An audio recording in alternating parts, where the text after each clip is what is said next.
Hi, I'm John Hallis from Dauntless Endeavors.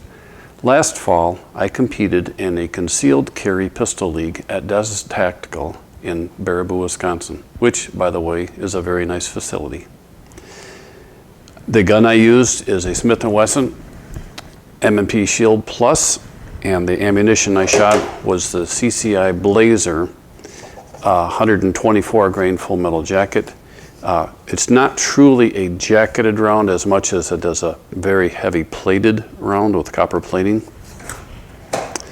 The course of fire for part of it involved silhouette targets, and the last 4 weeks of an 8-week course, the target would go to various ranges and it would turn to face you for 1.5 seconds and you had to shoot 2 rounds, and then it would go back to a different range.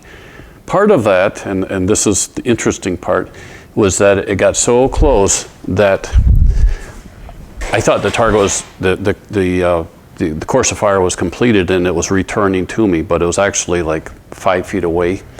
This is the first time I've ever shot at a target at such extreme close range, and coincidentally with the Smith & Wesson Plus, the Shield Plus, and the CCI Blazer, something odd happened. The target was peppered with small perforations, roughly a 32nd of an inch wide and maybe an 1/8 of an inch long. And I hadn't seen that before. The range personnel at DES hadn't seen it before. I began to get the idea that perhaps the rifling in the barrel is skiving through the jacket deep enough so that upon exiting the bore, fragments of the jacket are separating from the bullet, and that's what is causing those rectangular perforations. In order to test my hypothesis, I needed to pull out my handy bullet soft catch tube. It's just a 6-inch diameter cardboard shipping tube filled with polyester pillow stuffing that I bought from a big box store. For more details on the actual process of doing it and recovering bullets, please check out the link above. I'm just going to shoot 3 rounds, so we'll head back inside and see what we can catch.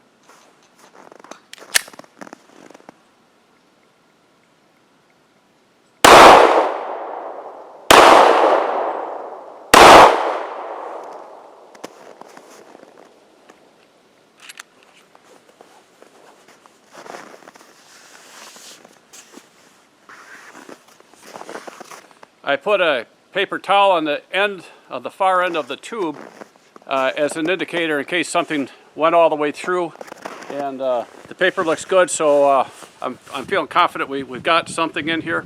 Hopefully we'll find what we're looking for. If not, we'll come back out and repeat this until we do. I'm back inside and I'm going to dig through this and see what I can find. I expect that looking for those little jacket fragments is going to be akin to a search for a needle in a haystack, so I'm not going to trouble you with that, but I will be back in a few minutes with some results. The first thing I found was that the bullets were getting so hot that the polyester fiberfill was melting to the sides of the bullet, which made it a real nuisance to get cleaned off.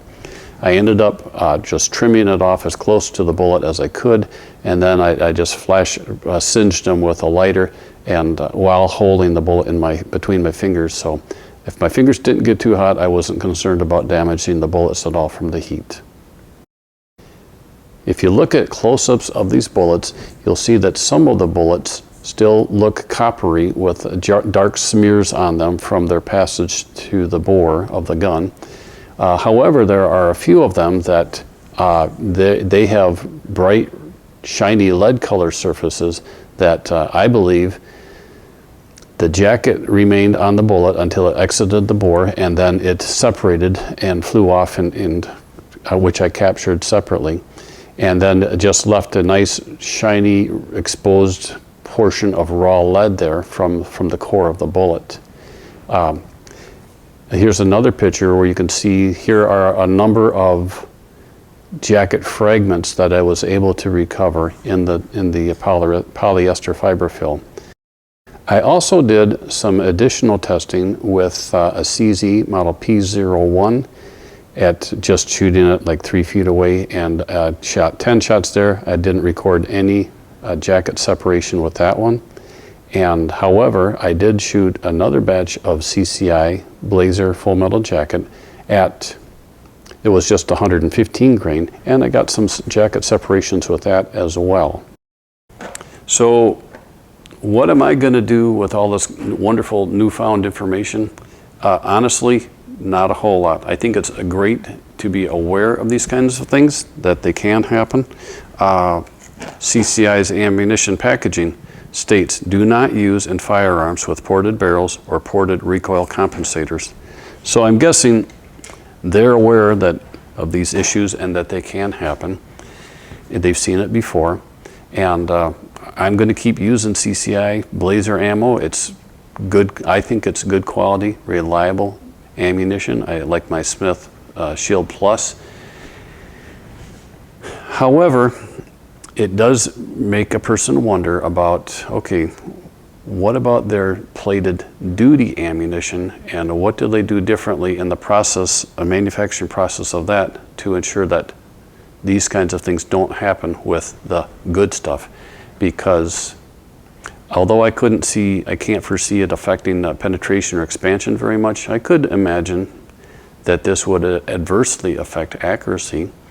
And so chances are they probably do add an extra step to ensure a good electrochemical plating process to reduce or minimize these kinds of chances down to near 0%.